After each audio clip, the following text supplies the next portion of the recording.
Ing saubengan gelut. Oke. Nek aku muni kapokno langsung diculke lho. Ya. Soale kowe iki nek gelut tloco, kowe iki nek kelengan nguyuhi balang e. Ya sakarepku kok. Ora ndek pusaka ya sakarepku. Leno pangendamu modal dening aku. Ayo ketokno kasudebianmu Ndara Durmagati. Wah, wedi ya. Weh leno tenan aku modal kok ora tiba e. Hah? Kok ora tiba e? Aku tiba. Tiba men ketok gleleng aku. Ya, tiba. Canda. Oh, semplok. Ut. Pot. Ngene iki gelut iki. Ha iya. Seneng aku nek entuk mungsuh ngene iki rasane kaya bunga. Oh. Tangi. Kebantelen. Aku lah bantel-bantel kok. Lah ketok kaya tenanan, kok tenanan dasmu. Ora kasar-kasar. Lah kowe iki awel e. Ora bantel-bantel ya wis sorry. Wah, ngono wae. Nyambut gawe opahe lah cepilo. Awake lolo. Wut. Wah. Men iki kurang banter ora? Ora pas wis pas. Hot. Wat. Ya. Oh. Hus. Kowe kok cang ngono barang ngopo kowe iki? Aku cengit aku nek kapucan ngono. Iki teknik e. Ya, mendelok model piye. Hot. Ya. Wit. Iya. Rada ora sukses iki mau barene. Sit. Tangane Petruk wis elek kok. Wis tuwa. Ah iya. Nggo gaman, oke.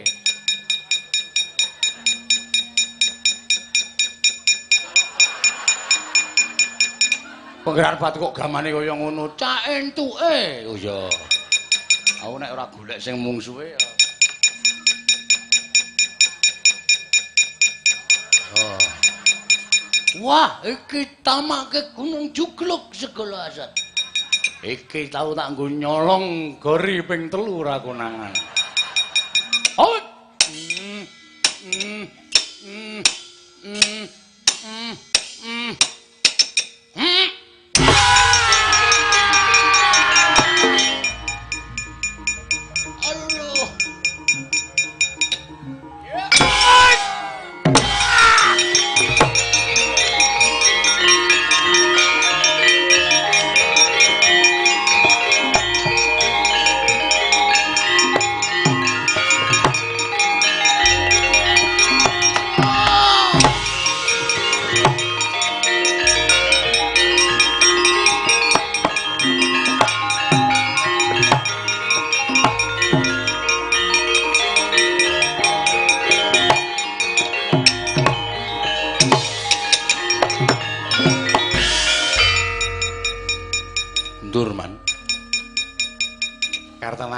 Wonten dawuh.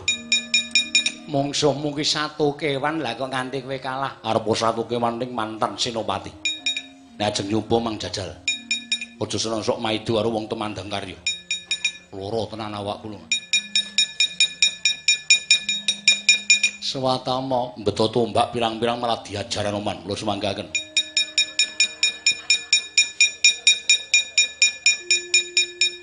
Durmagati ya mundul. Mundur kok mundul. Sing cilat niku kula mawon. Karepku ya muni mundur ngono. Mundul man mung cuwe ora ana man. Sapa? Petluk. Lusuh tandange. Kaya nyilih grajine tukang blandong. Ajeng kula nggih gaman malah Petruk nyilih bendho. Glaji di cendhal silang kula kepluk bendho bles. Modal. Terus mundul. Ngaso.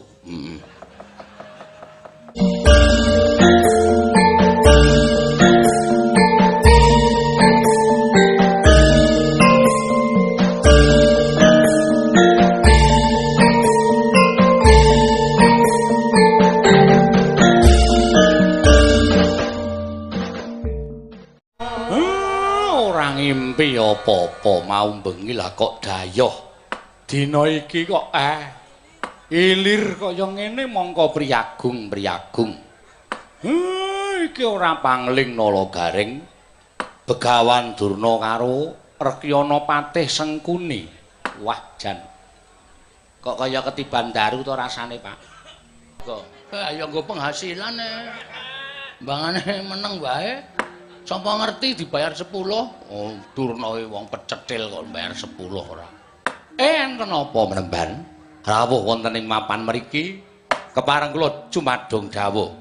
Iki ngene ya Semar ingkang becik kuwi yen to cedhak karo Semar. Mula napa mboten? Iki ngene. Iki anak Prabu Duryudana utusan karo aku supaya kowe gelem manggon ana ing negara Ngastina. Yen kowe gelem sing nomer aku iki krasa kok. Ora apa-apa aku seneng kok. Omahku ki omah kirek apik omah kirek. Oh. Omahku ki dos mingan. Nggo turu iso nggo kemul Mula kowe kandha karo aku Semar, matura karo Begawan Durna. Yen kowe gelem wis tak cawiske jempana joli-jolan pamboyongan Semar Badranaya marang negara ing Ngastina. Kowe bakal sinubya-subya, kowe bakal disunggi-sunggi, kowe bakal diaosi dening para Sata Kurawa. Kowe bakal disembah dening para kawula sak negara Ngastina. Kuwi nek kowe gelem. Nanging yen kowe ora gelem, kowe berguguk, kowe tak peksa ora gelem sowan ana negara Ngastina. Aja takon dosa Semar. Sing gedhe pangapuramu. Yen to Begawan Durna ngaturake kamurkaning Begawan Durna. Yen to Begawan Durna ngaturake kawengisaning barep kuwi ora tau ngerti karo wong tuwa. Kae apa sing jangkae amba dedeke dhuwur. Kae ora tau ngerti karo kowe. Ping pira kowe tak labuhi? Iya. Iki lagar tak urus. Nek masalah Durna arep mboyong kowe sakarepmu, perkara gelem karo ora kuwi perkaramu. Ning ana kata-katane Durna sing gawe mangkel atiku. Kata-kata sing endi, Kong? Kata-kata apa? Kowe rasa cerewet. Ora entuk omong. Kata-katane Durna sing muni Karang Kajempel tak gawe sungsang bawana balik. Pak, aku ki lahir ning Karang Kajempel. Aku ki gedhe ning Karang Kajempel. Jiwa nasionalismeku ning Karang Kajempel. Nek nganti Karang Kajempel iki didak-idak menungsa sing kurang tanggung jawab. Semar gelem niku ya bejo sampean, nek ora gelem rasa ngetokke kata-kata sing marai sakit teng ati. Loh, kata-kataku perkara nggo endi? Sampeyan. Ketua Pemuda ngendi? Ketua Pemuda Karang Kajempel.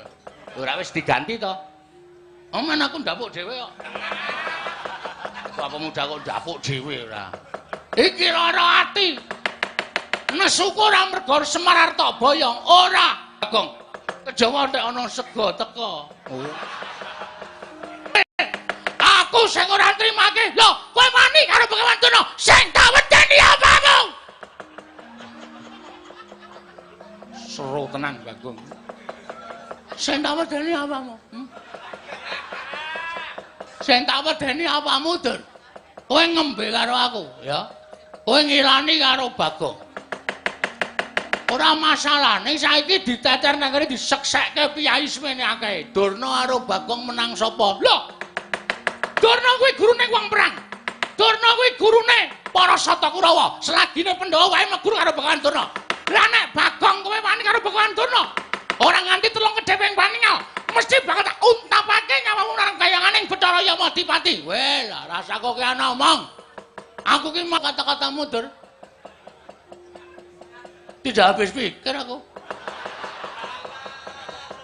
Biyen kowe tau janji karo aku apa, ha? Nek dadi pendeta ning rana. Metu Jawa, ora metu nang kene lah. Dadekke batang kowe kepatu. Ayo metu Jawa.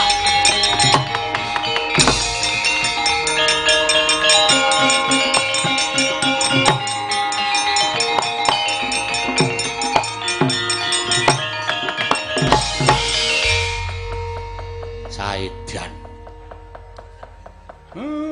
Ki nek wis kaya ngene iki saiki aku tak takon karo kowe. Sing tanggung jawab sapa? Yo, bareng ki omong sing tanggung jawab sapa? Lho, sing ditakoni iki kowe. Apa? Mar, nek omong ki pandangane ke sini.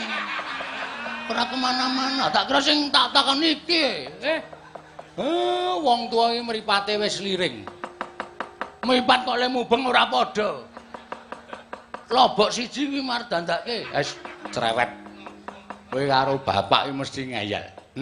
Aku tak takon nek Durna nesu, mongko kae mesti nggawa Kurawa. Nek nganti karang kadempel diopyak Kurawa, sapa sing wani? Kowe wani Kurawa?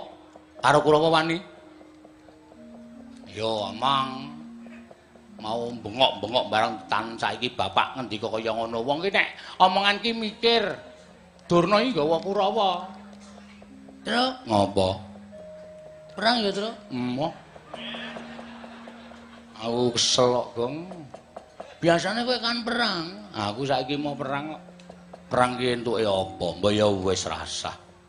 Aku sing ngewangi, ayo lakonono dhewe.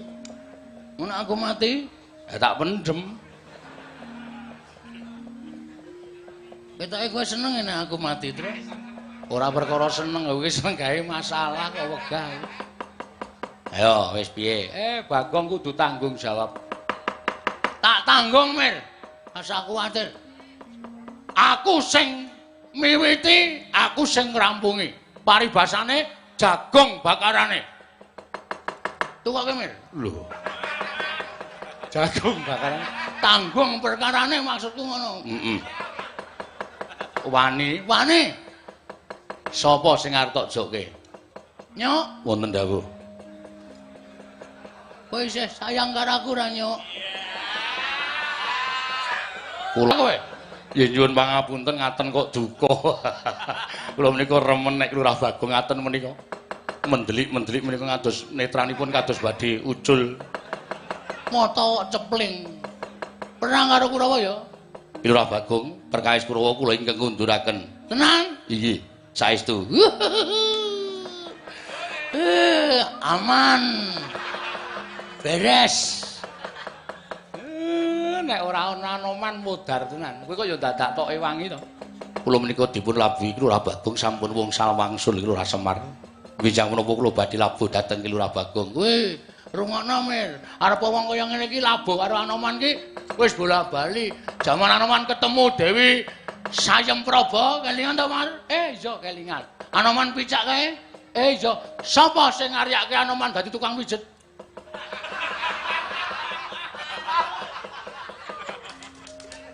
Nganti Anoman entuk penghasilan 7.000 ping pira ya, Mas ya? Nggih. Aku sadurunge tok tambani. Diapure. Nek ngomong kok waton telekop ora. Terus Sayempraba terus asline terus seneng karo Anoman, ya ta, Man? Nggih. Sapa sing nemokke Anoman karo Sayempraba sing goleke nggon?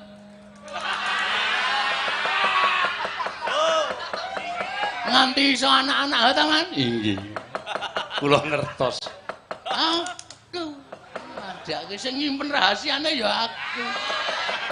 Tandake ra, Man? Ampun, kira ampun. Iya, aku ndak kebadaran. Kowe to, aku. Ya meng aku genak-genak karo Anoman kok. Mula Anoman labuh.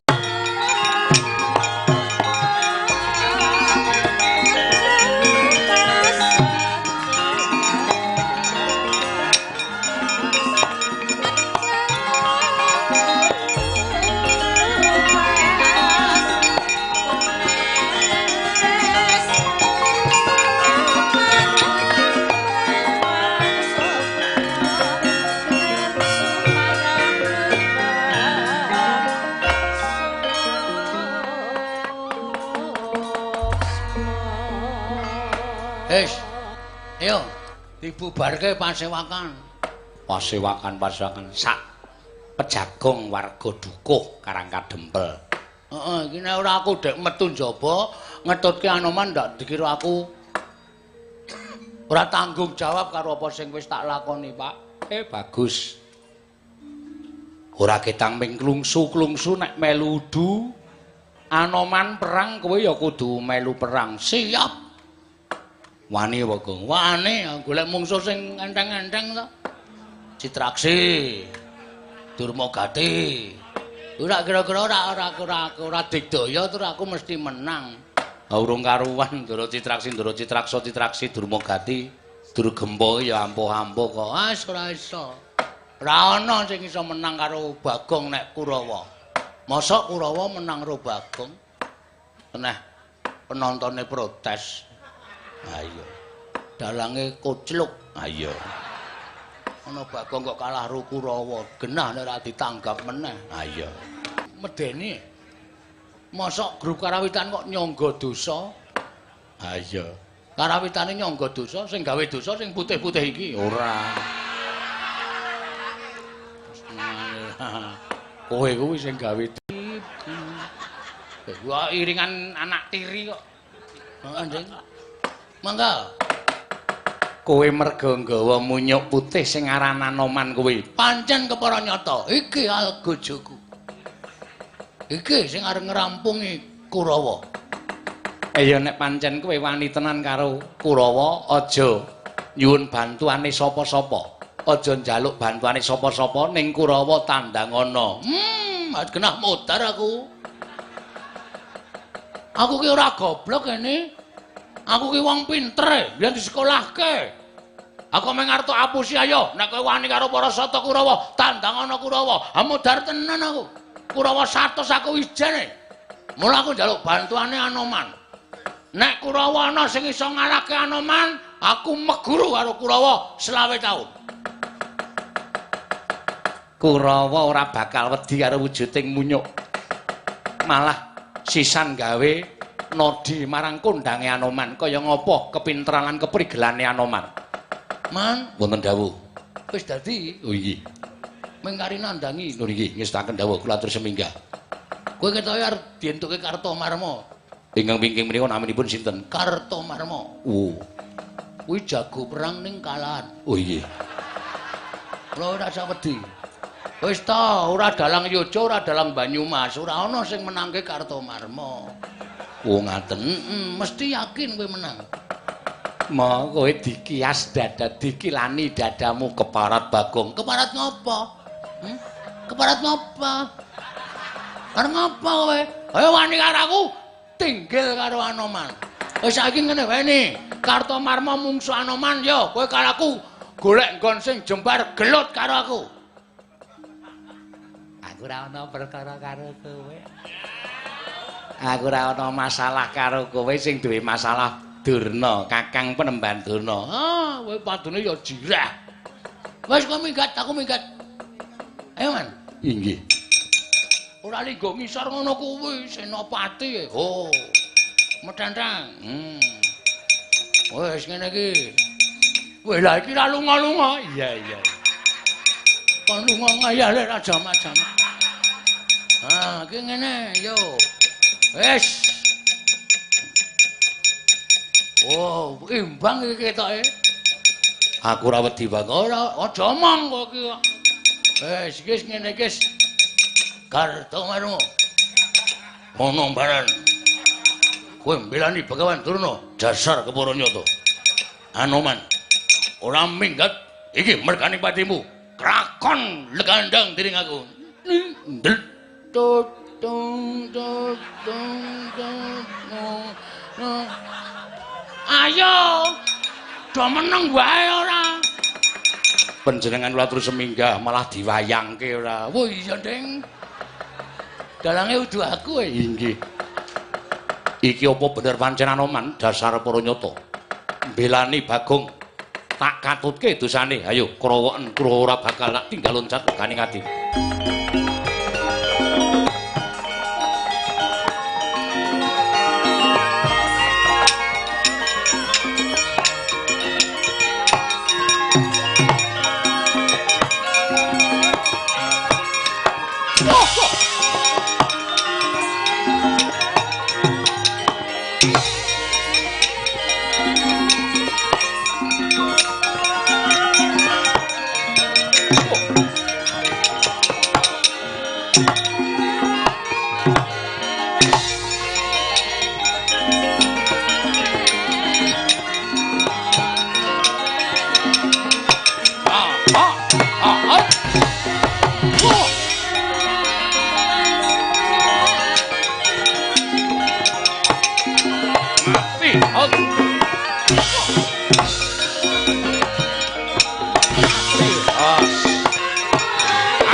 Lan mati dening aku Drajatwa.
arep endi? Arep mulih piye?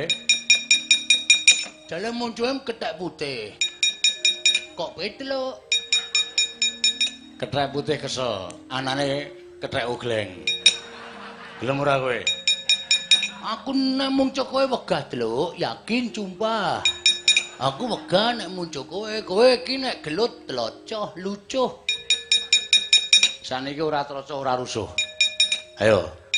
Sampeyan kebacut maju nek ditonton piyai sementen nek nganti ora temandang isin. Nek cara kula isin, Pangeran Pati kok mundur mlayu. Sing tak goleki munyuk putih, munyuke putih ora ana. Kesel. Wis perang ping pindho, saiki Petruk gentine.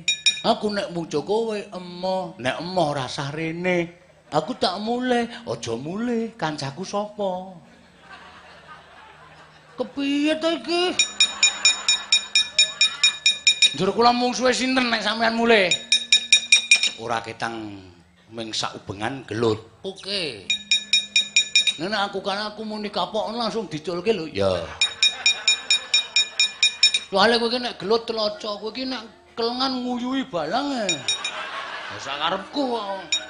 Ora ndek pusaka ya sak karepku.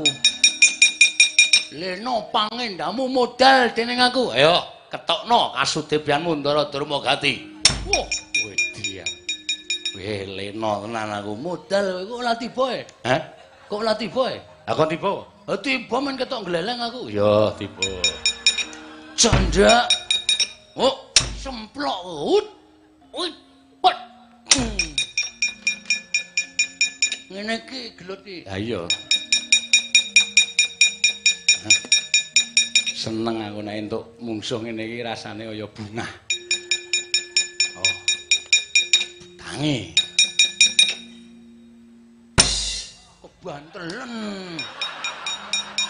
Aku lah bantel-bantel kok.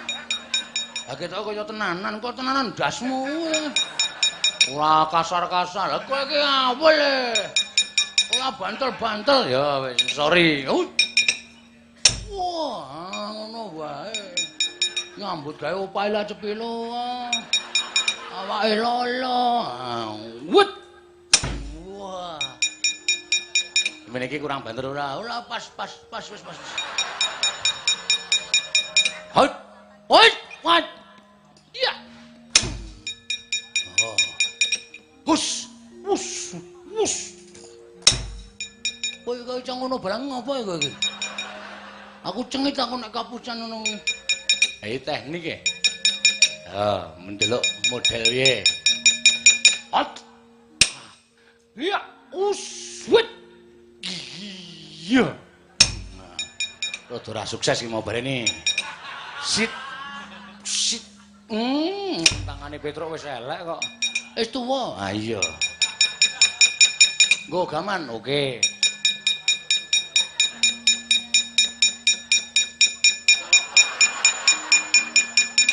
Penggerak batu kok gamane kaya ngono. Cak entuke. Oh iya. Aku nek ora golek sing mungsuhe ya. Oh. Wah, iki tamake Gunung Jugluk segala asat. Iki tau tak nggo nyolong gori ping 3 ra konangan. Oh.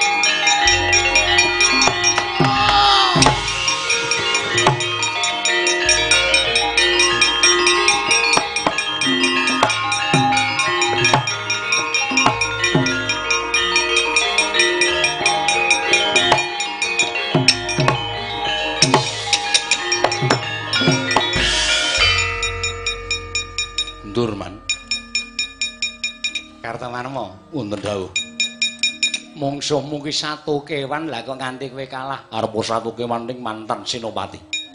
Nek ajeng nyupa mang jajal. Aja seneng sok maido karo wong Temandang Karya. Loro tenan awakku lho. Swatama mbeto tombak pirang-pirang malah diajaran oman. Lho semanggaken.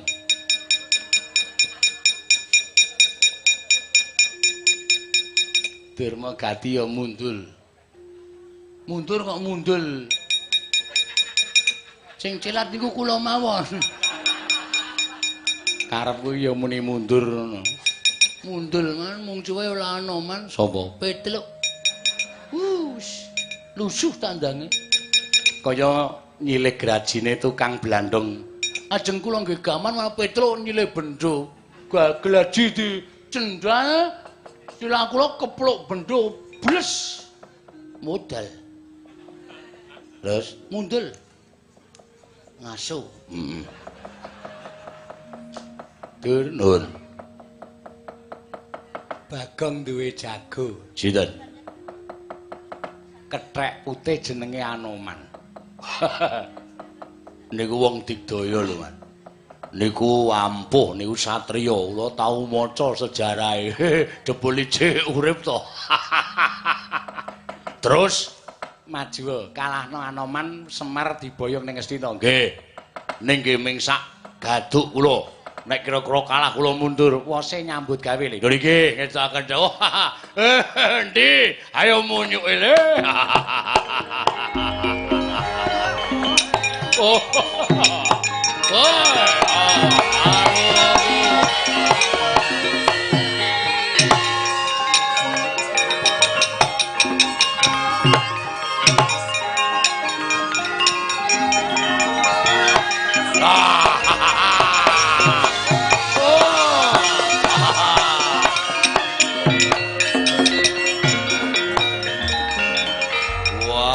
Tenan iki. Waduh. Wedan ijik sentosa. Untune ijik komplit. Mongko munyuk tuwa. Sapa? Raden Dursasana. Pangeran Pati negara Ngastina. Anoman ya senggana. Wah. Menang kondang kalah ora wirang. Kaya apa aku sing tekaning Pati, mara maju tak pecah siramu. Wah. Konangan Dursasana. Ajar ngene iki wis. Ben sanggo gamelan kok. Gelut nganggo gamelan ngenteni suwukan selak ketonyo mudhar. Perang yo ngene iki. Oh, mudhar kowe. Wisa. Man, piye? Mang tonton, Man. Iya, aku wis nonton gak usah apik tenan.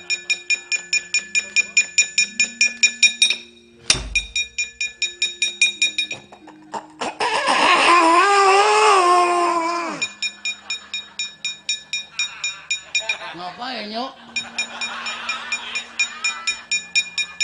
Kok kaya starter iki mbrebet.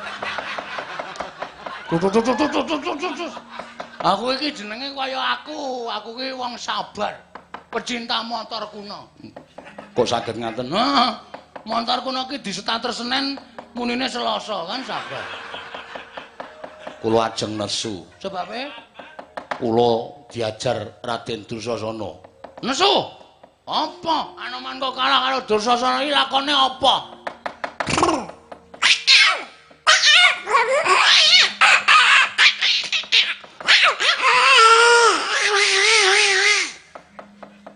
Le nyawur iki mengko. Ning ngarepe piyayi nyawuri. Kula nek pun nesu nganten menika mboten nyawang sing teng ajeng kula sinten.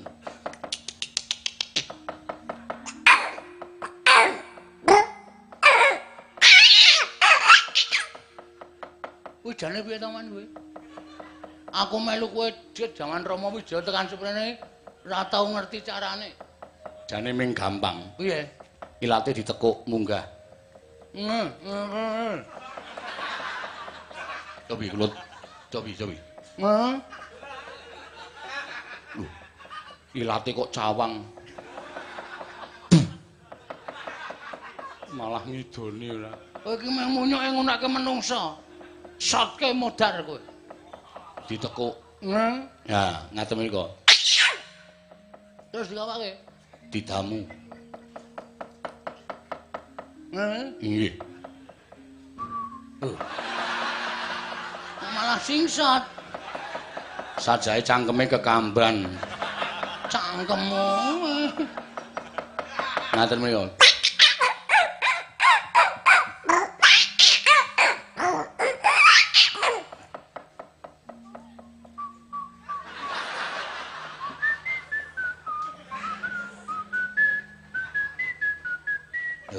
Kok malah nembang. Ngaten mawon. Kersa mboten. Ngapa? Kula caosi supaya iso mbeker. Apa kuwi? Mangap.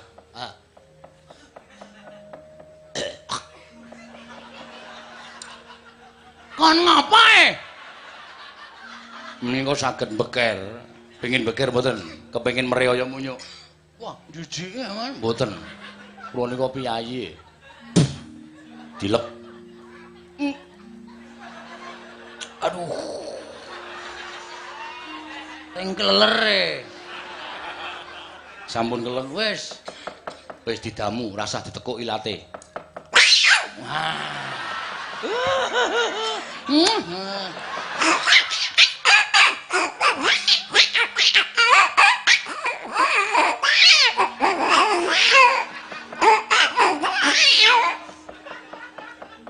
Pun.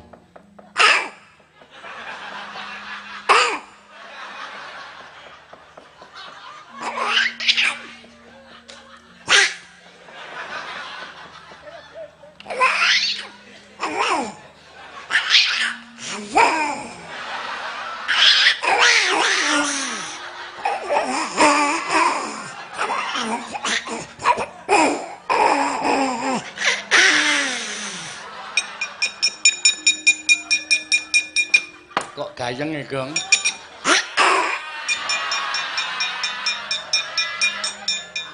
Wah. Iya. Kok iso e? Ah iso canggleleng e. Ora iso. Carane piye le? Ilate dipuntir. Hah?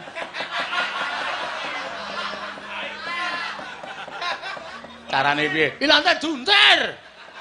Ilat kok duntir? Kandhane kok. Ilate duntir.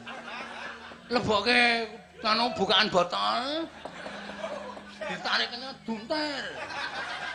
Iso beker. Modar kowe ora iso beker. Teko munggah. Teko munggah. Teko munggah lho, Tru. Heeh. Ngene. Heeh, wis ngerti. Nek ngene karepmu lho. Nek mules aku ora tanggung jawab. Damu. Mosok dadak didamu. Engko nek didamu bali tekuk medun. Ini tak kei manis beker. Ya. Mangap. Kok mangap? Mau anoman ngono kuwi. Mangap. Ah. Waduh. Truk iki kebacot metu ae. Iki wis kebacot tak tokke Aji Jaya Kawijayan pembekeran. Ya. Raup iki. Wes. Dilek. Wis. Wes tenan. Wes tak alek. Ora ditoke lho. Ora.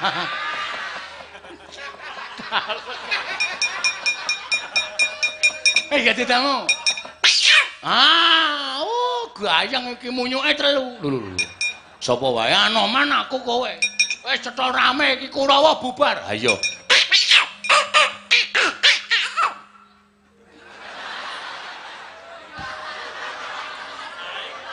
Rono kabeh, Tru. Baleke ye, baleke sithik.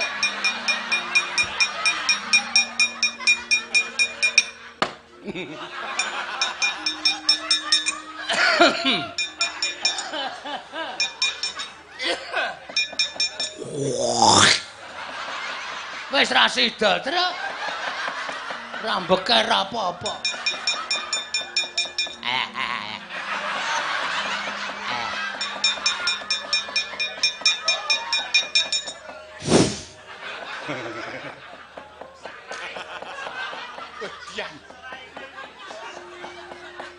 Kaya nganggo nganu biore. Pembersih muka. Wah, ya sak.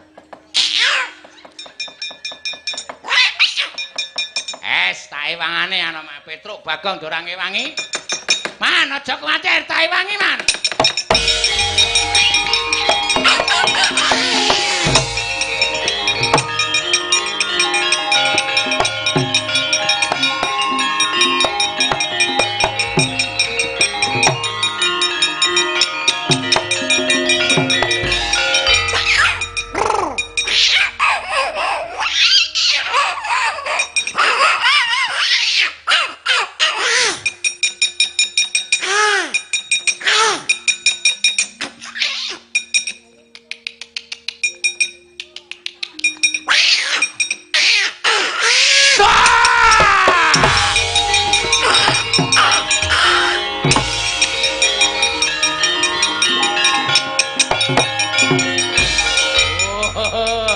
Anoman akhirnya beker-beker. Aku iso merinding kabeh awakku. Wah, gila aku. Woi! Woi!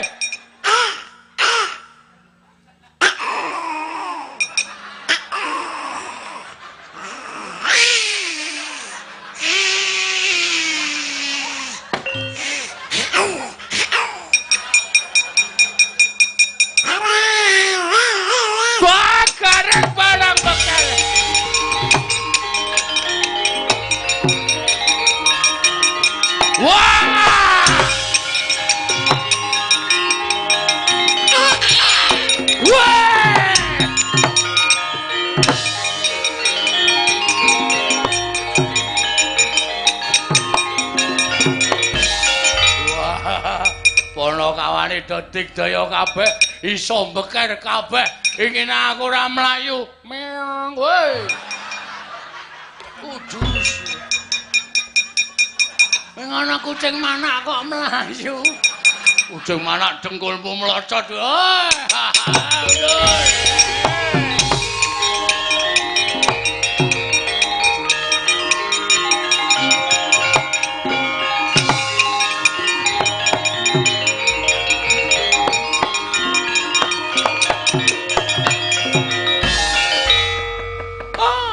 karepe dhewe panos maning jajaran sekretaning pawon iblis langet.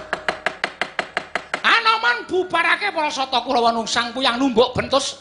Gudel bingung plaining para sata Kurawa wedi karo Senggana. Anoman. Kowe pendhita aku pendhita. Kowe brahmana aku ya brahmana yen pancen kowe kepengin nodi marang kekuataning Begawan Durna. Apa kira-kira kowe kuat nadahi Kyai Cunda Manik meguru karo kowe 20 taun Anoman.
Panaling arala majaring ratri linenggak jangganira kapisanan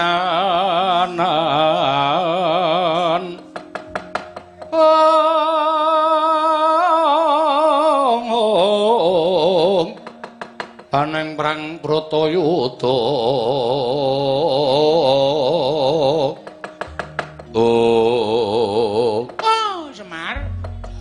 aja mbok tutup-tutupi.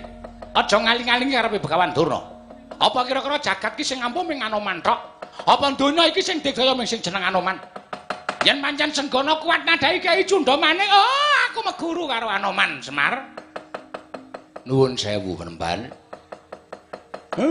Sing ngempun nggih empun, awi sakniki dipun siram mawi tirtaning kesabaran. Ampun ngantos panjenengan pendhita ning kok gunggung dateng mubal babaling kanepson menika mangke mboten prayogi. Aku ora marahi. Ning sing marahi anakmu Bagong. Sing ngejokke Anoman. Oh, Bagong niku ora ponokawan to, keladuk wani kurang geduga. Adat saben ling ngejak gojek sok keladuk nggih kaya sing mang lakoni niki wau. Mula kula sing njalukke pangapura, kula sing nyuwunke pangapunten kalih patrape anak-anak kula. Yen Begawan Durna ora dadi ngopo, nanging aku nanjihke marang kesaguhanmu piye? Ngono bakal ndak boyong marang negara Ngastina. Kowe gelem ya Semar supaya gawe bombong penggali anak Prabu Duryudana. Mban. Kula niki gelem diboyong teng pundi-pundi kula manut, kula ora bakal selak. Waton sinten sing ajeng boyong Semar iso ngaturake utawa iso boyong katur teng ngarepe Semar Badranaya wujuding Sekar Tunjung Seta. Sinten sing iso ngaturake Sekar Tunjung Seta? Ah, nggih niku sing ajeng kula eloni Premban Durna. Tan Samar pamoring sukma. Sinukmaya winah ya ngasepi sumimpen telenging kalbu.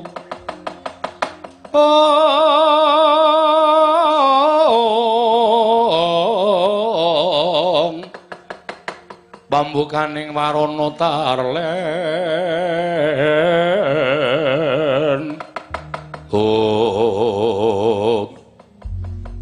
Sekar Tunjung Seta. Nggih. Oh ya ta. Yen pancen kuwi dadi penjalukmu najan setemene Begawan Durna lagi ngerti iki ana wujudan kang aran Sekar Tunjung Seta lan ngerti sesebutan ingkang kaya mbok kandhakake kuwi mau. Ning tumrap Begawan Durna apa ingkang disebut dening menungsa kuwi mesti ning tukule ana ing jagat raya. Mula najan tekan lalane naga bakal tak goleki menyang endi dununge Sekar Tunjung Seta. Yen aku kelakon ngaturake Sekar Tunjung Seta, kelakon kowe tak boyong marang negara Ngastina. Momong Sangya Parasata Kurawa, kula mboten ajeng selak. Kula mboten ajeng kumbi lan kula mboten ajeng goro. Sekar Tunjung Seta tekan ngarepe Semar, kula melu sampeyan teng negara Ngastina. Semar, aku njaluk pamit. Daya-daya ngupaya menyang endi dununge Sekar Tunjung Seta. Nggih, penembane ngatos-atos ya Badranaya.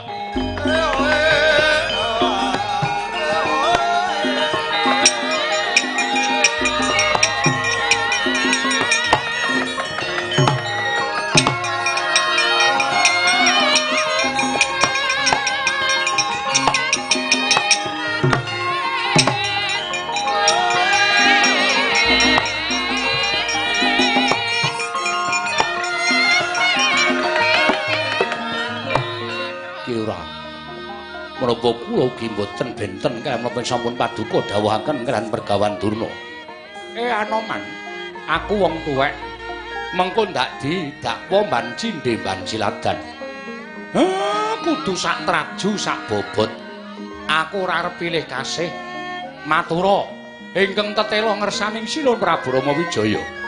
Aku wis iso ngerteni lamun panjenengane wis ndungkap kelawan apa sing tak dadi karepku. Mekaten Lurah. Nanging ngaten kula nyuwun pamit. Samangke badhe munjuk atur sanipun Sang Prabu Rama Wijaya menggah menapa sampun paduka ngendikaken reruba pepanggil saking Lurah Semar Badranaya. Iya, Anoman sing ati-ati aja kaya bocah cilik. Lho niki ngestaken dawuh Lurah.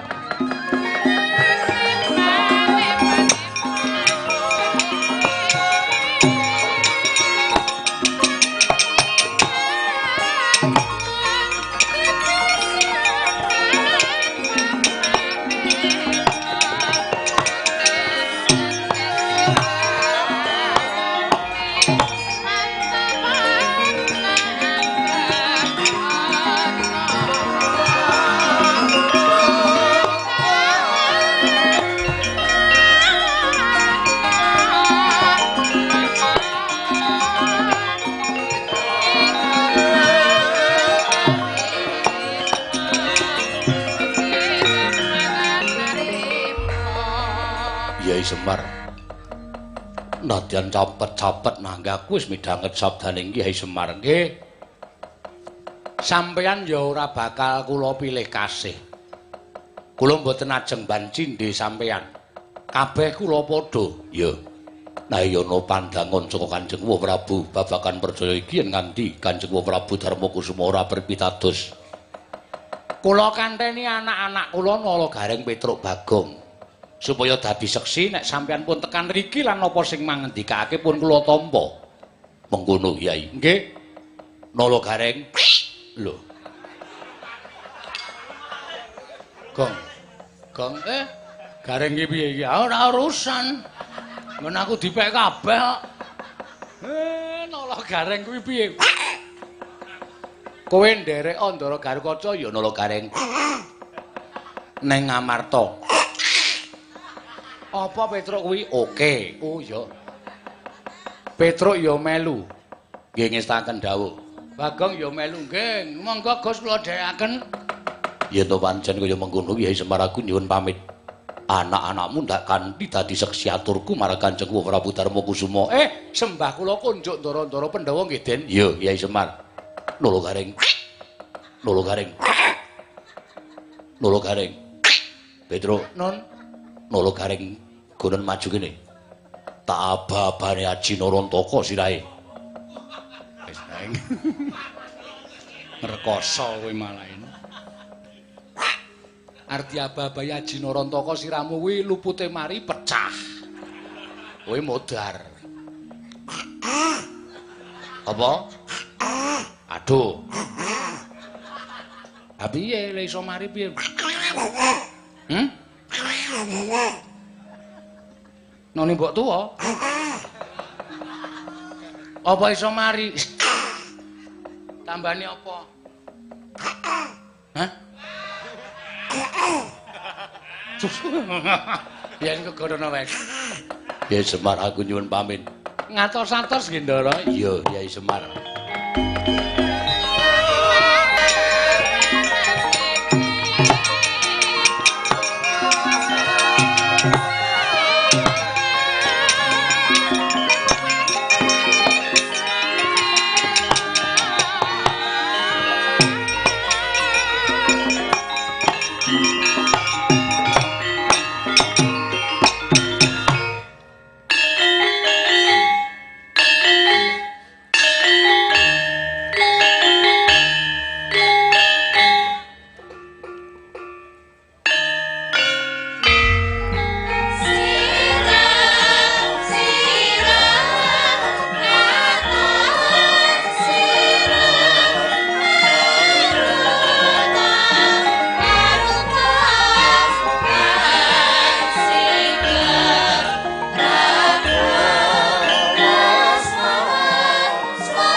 Asretina ning pasewakan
Tuhan sembah niring ulun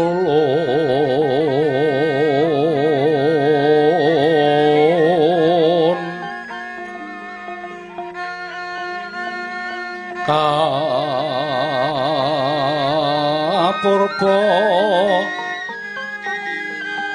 risang morbeng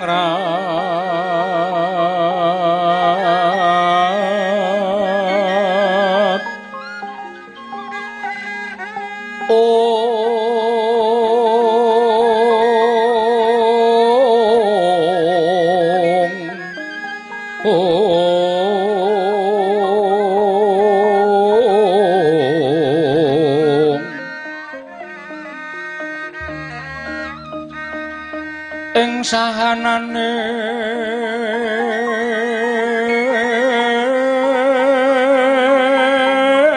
ingkang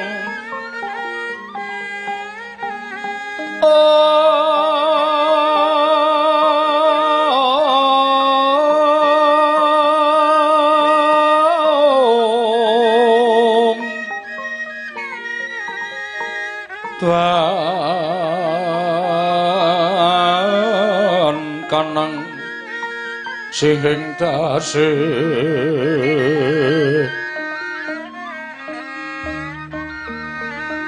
mawe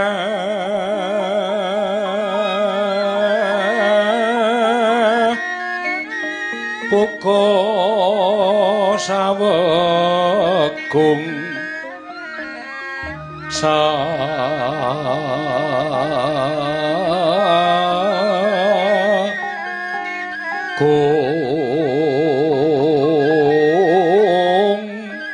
mering delahan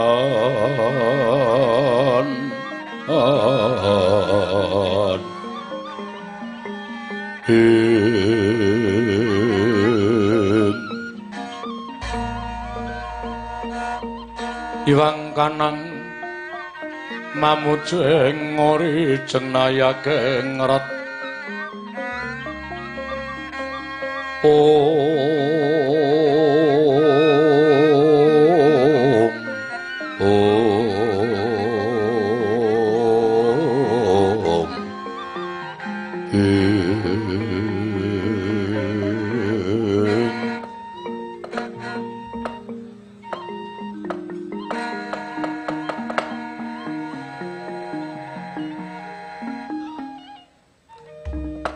Niwang supana mangadini luwih ana sasmintaning sun jagat wasisaning Ubathara Yayi Gunawan sawise satata nggonira ngadhep ngarsaning pun Kakang kejaba wis prayoga nggonira ngabiyantara ngarsaning sun Gunawan apa dene sira Yayi Narpati nggih wonten timbalaning adhau menapa Kanjeng Koko Prabu wonten dawuh menapa sinuwun ingkang sakawit ingsun duta kelawan Anoman supaya ngulari menyang endi lenggaing Kakang Nayantaka ya Kyai Semar Badranaya sabab wiwit Kyai Semar ninggal tlatah Hindi ya negara ing Pancawati satemah saka pangrasaning sun negara ing Pancawati kaya Kuncatan Yoni ilang memanone disababake Kuncatan kelawan Sang Pamung Agung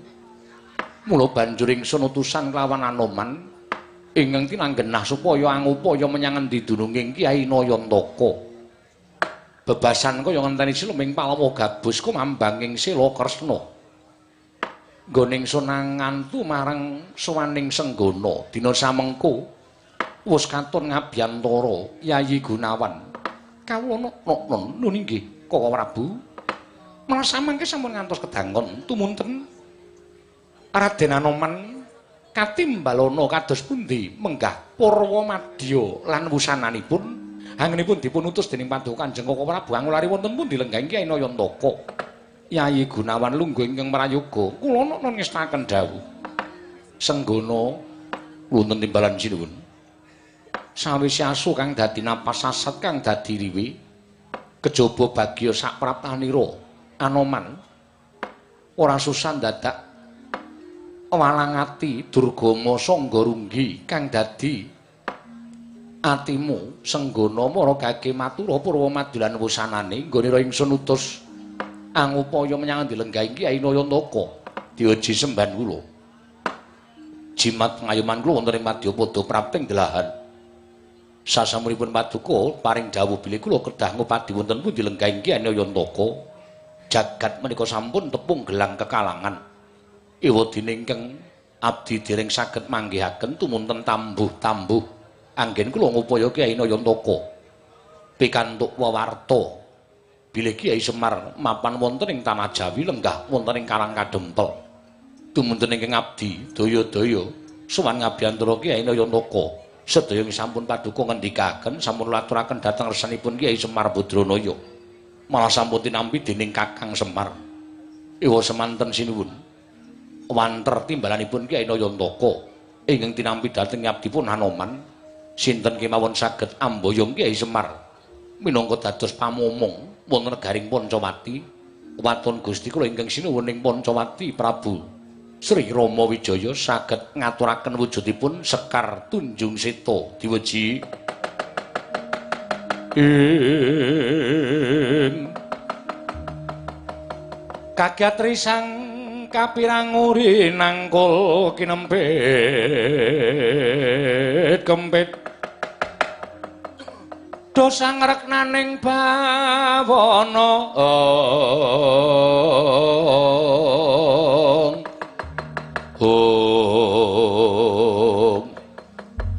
kang aran Sekar Tunjung Seta nuwun kasinggihan mekaten Yai Lesmana kadangipun Kakang Yai Lesmana mara diagi maju pun Kakang nedya manabda marang sira Yai kadangipun Kakang Yai Lesmana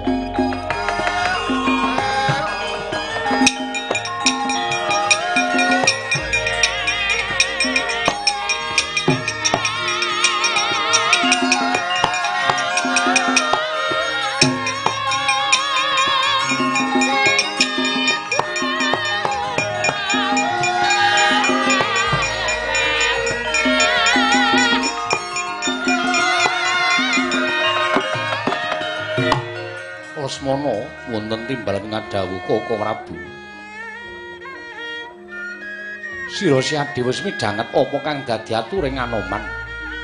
Mula Yai, sepisan iki labuh labeta lawan pun Kakang. Leganana penggaling kadangmu ing Pancawati. Siadi ndak utus supaya ngulari menyang endi lenggaing Sekar Tunjung Seta. Aja pati-pati sira kundur marang Projeng Pancawati lamun ora ndothong-ndothong boyong wujuding Sekar Tunjung Seta. Prasta dawuh paduka Kanjeng Koko Prabu kaliyan ingkang rayi nyuwun pamit madal pasilan. Surtiting ati-ati duga-duga digawa. Yayi, gedhe pangarep-areping pun Kakang. Siadi kasembadan boyong Sekar Tunjung Seta kaliyan nyuwun pamit madal pasilan sing ati-ati aja kaya bocah cilik. Kadangipun Kakang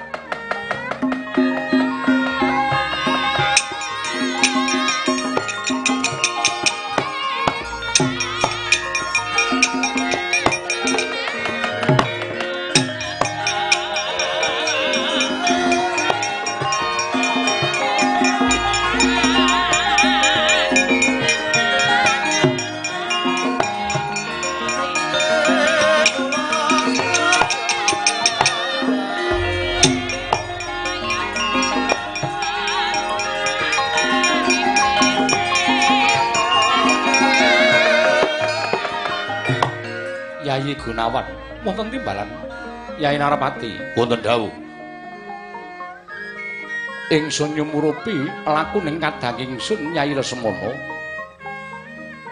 penggaling sun melang-melang kaya ninggal jejabang ana ing tepining Balumbang ora mentala lamun to ingsun nglilakake budhaling kadangku Lesmana ngupaya Sekar Tunjung Seta kepareng paduka Kanjeng Koko Prabu Yai negara ingsun pasrahke marang sira Yai Gunawan apa dene Yai Narapati ingsun bakal ngodolakon ing kadang ingsun kundur paduka benjang menapa ora susah sira takon babagan kunduring nata ing Pancawati yen wis paripurna pakaryan ingsun tumuli bakal kundur marang Projeng Pancawati namung sembah kula ngendharaken Jengkar Paduka namung sembah kula ngendharaken Jengkar Paduka Anoman wonten timbalan derekno tindak ingsun sewawi diwaji kula dherekaken ayo Senggana aja nganti ado-ado lawan tindak ing nata ing Pancawati Anoman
Thank you.